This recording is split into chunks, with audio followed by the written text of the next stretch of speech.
Bom dia a todos, né? Estamos aqui com o Eduardo, que é o diretor do Instituto, né, de Meio Ambiente e Recursos Hídricos da nossa grande Bahia, né?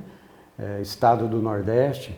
E gostaria de saber, Eduardo, né, o que você está achando desse Encontro Nacional de Comitês de Bacias, qual que é a sua ideia, o que você está vendo, né, nesses 4 dias de Encontro Nacional de Comitês de Bacias. Qual que é a sua visão, qual que é a sua ideia, o que você está achando disso tudo?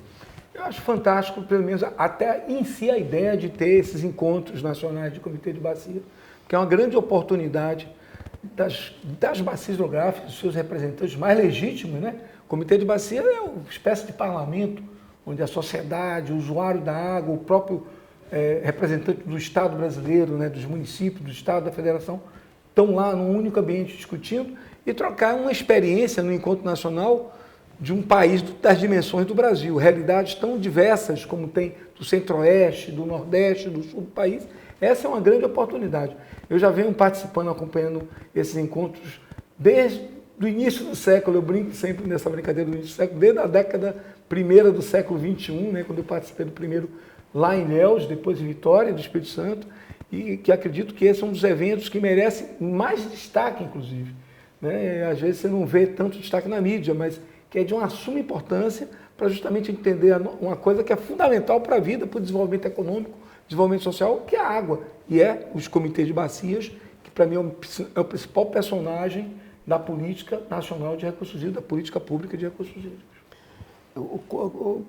Eduardo, qual que é o grande, assim, que você vê, o grande destaque até o momento agora nesse evento do Encontro Nacional de Comitês? Qual que é o destaque que você poderia falar assim, olha, Bush, esse é o grande destaque que eu estou vendo aqui nesse Encontro Nacional de Comitês. Qual que seria esse destaque que você me fala? Pergunta difícil, porque tem muita coisa boa sendo apresentada, tá? Mas eu diria que uma das coisas que mais me chamou a atenção foi um evento no primeiro dia, nas discussões sobre a governança, o monitoramento da governança, porque lá eu vi algumas manifestações onde se colocou claramente, né, a necessidade de tornar os comitês mais participativos das políticas públicas. Eu entendo que comitê de bacia é o que tem de mais legítimo no sistema. Governos passam, comitê é permanente, mesmo que se tenha alternâncias da sua representação, mas ali tem a representação múltipla da sociedade. Tem aqueles com interesse econômico direto, que é o usuário da água, que precisa ter um bem econômico, mas tem também a sociedade civil. E o Estado tem que se fazer mais presente. Quando eu falo Estado, eu não falo do governo do Estado. Estado, lato sensu, são as representações municipais, que às vezes em algumas regiões, nós já diagnosticamos isso, é um pouco carente, precisa estar mais presente nesse processo.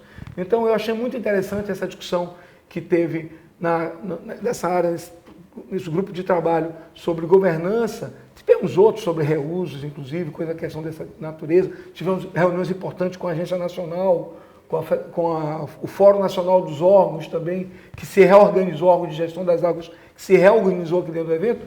Mas esse em particular, o que me chamou a atenção, que tinha muitos representantes do comitê, chamando a atenção dessa questão da representatividade, da necessidade dos comitês terem mais presença, principalmente da sociedade civil. Eduardo, você pertence ao estado extremamente estratégico, que é a Bahia, né, ali no Nordeste, extremamente estratégico na gestão de recursos hídricos, porque recebe o maior rio que nós temos de integração do nosso país, que é o Rio São Francisco. Em se falando da sua gestão como diretor no Instituto, em poucas palavras, o que é que o Instituto tem feito para aprimorar a gestão de recursos hídricos no estado da Bahia, em conjunto com os comitês de bacias hidrográficas do estado da Bahia? Haja vista que nós temos 14 comitês de bacias hidrográficas no estado da Bahia. Qual que é esse sentimento? O que é que o Instituto tem feito para aprimorar essa gestão, né, de recursos hídricos, tamanha importância que o estado da Bahia é no nosso Nordeste? Bom, em primeiro lugar, a gente tem procurado, eu estou 5 anos na frente dessa diretoria, nesse período eu tenho orgulho de dizer que a gente conseguiu concluir algumas metas, que foi que em todas as bacias hidrográficas, são 7 bacias que a gente tem, plano de bacia, mas demos prioridade justamente àquela do São Francisco, que tem certa, vamos dizer assim, antagonismo, porque tem as bacias da margem esquerda que ainda tem águas, são rios permanentes, corrente grande, onde há conflitos sérios, corrente é um exemplo, pelo uso da água. Nós fizemos os planos de bacia de maneira como deve ser feito, regulamentado, consultando a sociedade. Tivemos dificuldade de fazer isso num período, inclusive, de pandemia, que é essas consultas públicas. E, por outro lado, que são as bacias mais escassas, que são da margem direita, todas elas também já têm planos de bacias. Eu acho que enquadramento dos seus recursos hídricos.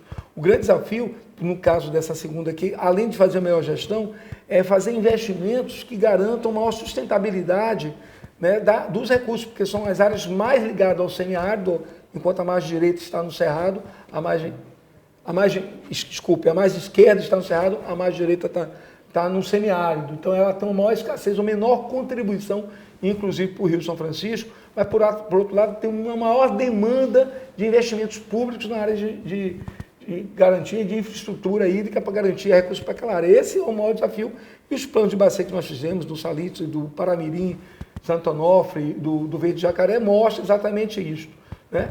Hoje a gente está fazendo, eu acredito que a gente vai avançar com as parcerias em torno do Lago Sobradinho, que é estratégico também para a Bahia, apesar de que ser uma área que quase não tem contribuições de rios, são rios efêmeros ou intermitentes, no máximo naquela região que contribui do estado da Bahia para o São Francisco, mas nessas áreas onde você tem rios, bacias mais estratégicas, pelo menos nós construímos os planos de bacias. O nosso desafio para os próximos anos é cumprir as metas que estão no plano de bacia, que aí é que é o grande problema, é você ter capacidade de investimento para garantir aquilo que o plano que a sociedade, construído com a sociedade, determinou que deveria ser feito.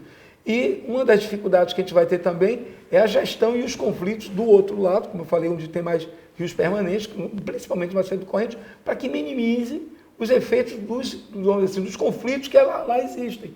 Que aquele cenário que ocorreu alguns anos atrás, com invasões, inclusive, de segmentos que captavam água para irrigação, fossem quebrados para a população, o que mostra um pouco de que a gente deveria estar mais presente, deveria estar buscando soluções compartilhadas com todos. Aqui a gente faz uma crítica, uma autocrítica, né? E a gente tentou corrigir isso agora com os planos, com essa discussão com a sociedade, para que isso não ocorra mais, mas que essa gestão é bastante, digamos assim, desafiadora, porque você tem que atender interesses múltiplos, e aí eu acho que o papel importante do Comitê da Bacia Hidrográfica, com a colaboração do Comitê de São Francisco, é fundamental para evitar conflitos futuros.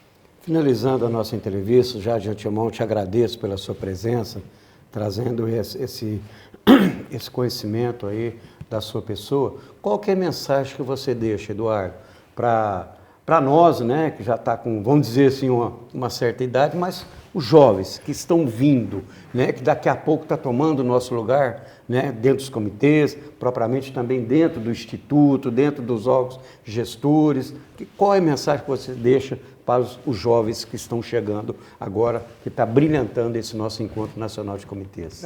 Eu acho que isso é fundamental mesmo, de grande importância. Eu citei anteriormente sobre governança, foi uma das questões que levantou a necessidade de renovação, de vida nova, de pessoas mais jovens estar participando. E a gente está vivendo o advento de mudanças climáticas. Ninguém sabe exatamente, mudanças não é necessariamente aquecimento, mas o efeito real em cada região. Daí a importância dos jovens que vão sofrer mais com esses eventos, estar mais presente nessas atividades, porque aqui é uma grande área, é um grande momento, é um grande espaço, onde a gente discute possibilidade de governanças nas bacias hidrográficas. Então, eu diria que o caminho é se agregar mais, principalmente na sociedade civil, buscar entender mais a dinâmica da água, principalmente nessas áreas de maior escassez. Períodos de seca mais prolongados podem vir para frente, ao mesmo tempo que períodos de chuvas muito intensas, em curto período, causando problemas também, pode ocorrer com mais frequência. E a gente precisa melhorar o conhecimento, então o jovem deve se preocupar muito em se aprofundar nos estudos disso e agregar na luta dos comitês de bacia. Buscar a sociedade civil, se organizar junto com a sociedade civil para participar mais dos comitês de bacias. Eu quero pedir desculpa que eu, apesar de ser baiano, eu estou rouco por causa do clima de Foz do Iguaçu, né? De secura, às vezes frio e calor, eu perdi um pouco a minha voz, mas eu acho que o jovem é fundamental para que os comitês de bacias estejam renovados no espírito, não é nem renovado nas pessoas necessariamente, e que ganhem uma nova dinâmica, né? E que se perpetue, que continue, porque o tempo passa, nosso momento vai chegando e eles precisam ocupar esses espaços. Eduardo, mais uma vez obrigado, e a todos vocês que estão nos assistindo, curtam lá a nossa página, né, o portal dos comitês de bacias. toda a programação, tudo que está ocorrendo aqui está lá no nosso portal, todas as apresentações vai estar lá também no nosso portal do nosso comitê, www.encob.org, e desfruta com o maior prazer todo esse evento maravilhoso que é feito por nós, integrado a todos vocês. Muito obrigado e tenham um bom dia a todos vocês.